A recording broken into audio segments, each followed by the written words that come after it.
क्या आपने कभी किसी उपवन को संजोते हुए माली को देखा है? कभी किसी एक वृक्ष पर दीमक लग जाते हैं। माली उस एक वृक्ष का नहीं, समस्त उपवन का उपचार करवाता है। अब आप कहेंगे ये कैसी मूर्खता है, दीमक एक वृक्ष पर लगे हैं, समस्त उपवन का उपचार किस लिए करवाना? अरे परिश्रम बचा सकते थे। किंतु माली अच्छे से जानता है दीमक भले ही एक वृक्ष पर लगे हो, नाश पूरे उपवन का कर सकते हैं। अब माली की ये सोच, ये सीख कहीं और भी लागू होती है। इस संसार में हम केवल अपने परिवार के विषय में सोचते हैं, उनका ध्यान रखते हैं, प्रयास करते हैं कि वो संपन्न रहे, सुखी रहे, और उसी समय इस समाज के कुछ विरोधी तत्व इस समाज को खा जाते हैं, इसे नष्ट कर जाते हैं, और हमारा ध्यान केवल अपने परिवार पर। इसलिए जब बात आती है राष्ट्र की, देश की, तो उसके लिए भी निर्णय लेना होगा, उसके लिए भी त्याग करना होगा। और स्मरण रखिए, जो भी समस्या है उसका निवारण पूर्ण रूप से करना अनिवार्य है। इस संसार में हर एक व्यक्ति जो अपने परिवार का भी ध्यान रखेगा, समाज का भी ध्यान रखेगा, और उचित रूप से इस देश का भी ध्यान रखेगा, तभी ये देश संपन्न कहलाएगा। कहा जाता है जीवन में प्रेम करना ही सुख का मूल है। सत्य भी। अब प्रश्न ये उठता है कि प्रेम किससे किया जाए? यदि आपको कुछ क्षणों के लिए सुख चाहिए तो प्रेम कीजिए अपनी रुचियों से। यदि आपको कुछ दिनों के लिए सुख चाहिए, प्रेम कीजिए अपने मित्रों से। यदि आपको कुछ महीनों के लिए, कुछ वर्षों के लिए या अनेक वर्षों के लिए सुख चाहिए, तो प्रेम कीजिए अपने परिवार से, माता पिता, अपनी संतान, पति पत्नी, अपने संबंधियों से। किंतु यदि आपको सदा सदा के लिए सुखी रहना है, तो प्रेम करना होगा केवल अपने कर्म से। क्योंकि संबंध चाहे जैसा भी हो, कभी ना कभी टूटता ही है। ये संसार कुछ ऐसा ही है कि जिसका साथ मिलता है उसका साथ छूटता भी। केवल कर्म ही एकमात्र ऐसा है जो कभी आपका साथ नहीं छोड़ेगा। मृत्यु के पश्चात भी यही कर्म आपको जीवित रखते हैं। इसलिए सदैव स्मरण रखिए, ये कर्म धर्म समझ कर निभाइए। जीवन के अंतिम क्षण तक कर्म से प्रेम कीजिए, जीवन के अंतिम क्षण तक सुखी रहे। और मैं तो सदैव कहता हूं, तू बस कर्म करते जा, फल की चिंता ना कर। क्या आपने कभी जल को अपनी मुट्ठी में बंद रखने का प्रयास किया है? चलो आज करते।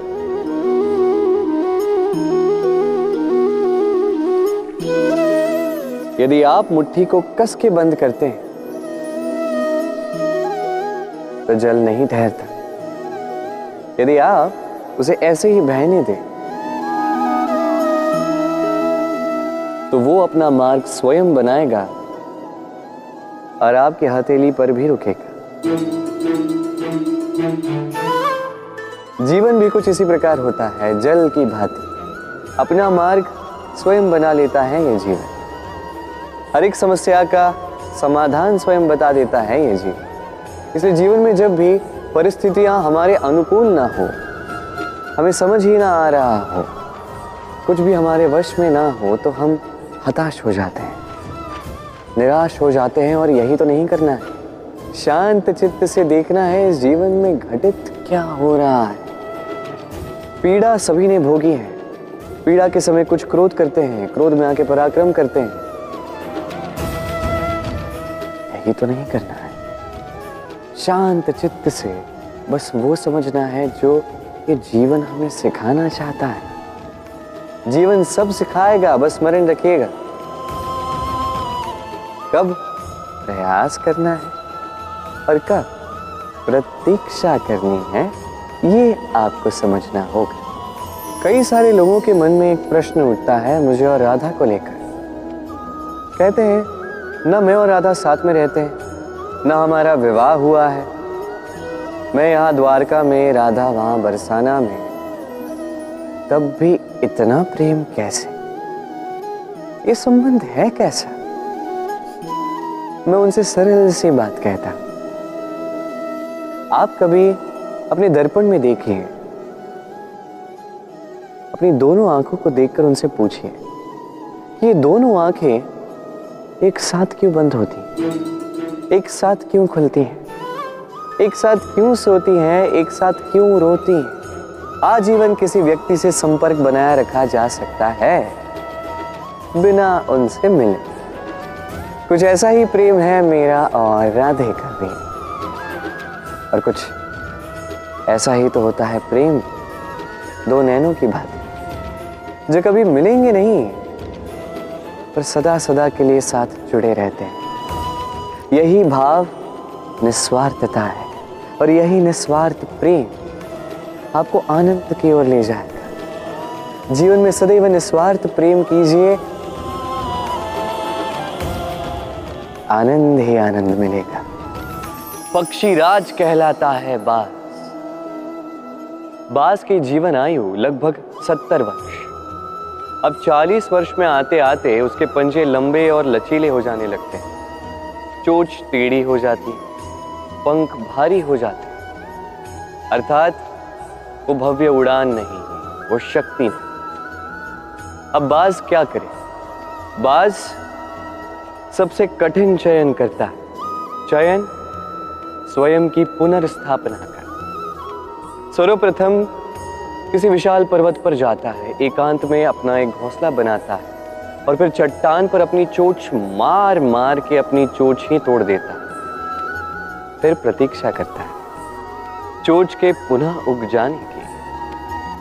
फिर वही अपने पंजों के साथ भी करता है।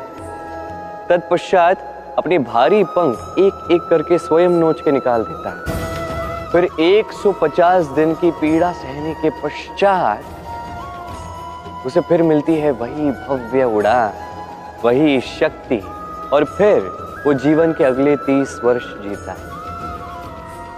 क्या समझे? यदि इच्छा शक्ति हो तो एक दुर्बल भी बलि बन सकता है। आप भी यही कीजिए, अपने बीते हुए कल के अस्तित्व का भार त्याग दीजिए और कल्पना की एक उन्मुक्त उड़ान भरी, स्वयं की पुनर्स्थापना करिए, तभी सर्वश्रेष्ठ बनेंगे।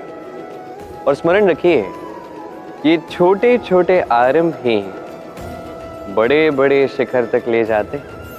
बल, शक्ति, पराक्रम इस संसार के विकास का मूल है। परंतु कभी सोचा है कि प्रकृति ने हमें ये बल, शक्ति, पराक्रम क्यों दिए? ताकि हम जीवन में किसी का उद्धार कर सके, किसी की सहायता कर सके, किसी के लिए कुछ अच्छा कर सके, किसी निर्धनी, किसी दुर्बल की रक्षा हम कर सके, इस बल, इस शक्ति का सदुपयोग कर सके।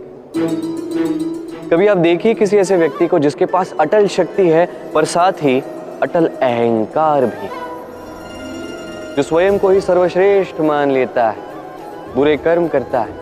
आप देखेंगे कि प्रकृति और मनुष्य उसे तोड़ने की साधना में लग जाते हैं। स्मरण रखिए, विशाल से विशाल पर्वत क्यों ना हो, यदि वो मार्ग में है तो उसे तोड़ के मार्ग प्रशस्त किया ही जाता है।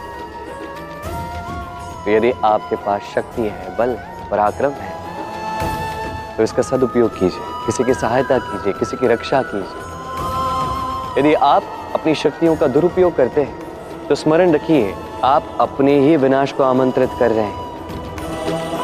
अब बल अर्जित करने के पश्चात, ये शक्ति अर्जित करने के पश्चात आप स्वयं का विनाश चाहते हैं या इस संसार का उद्धार चाहते हैं,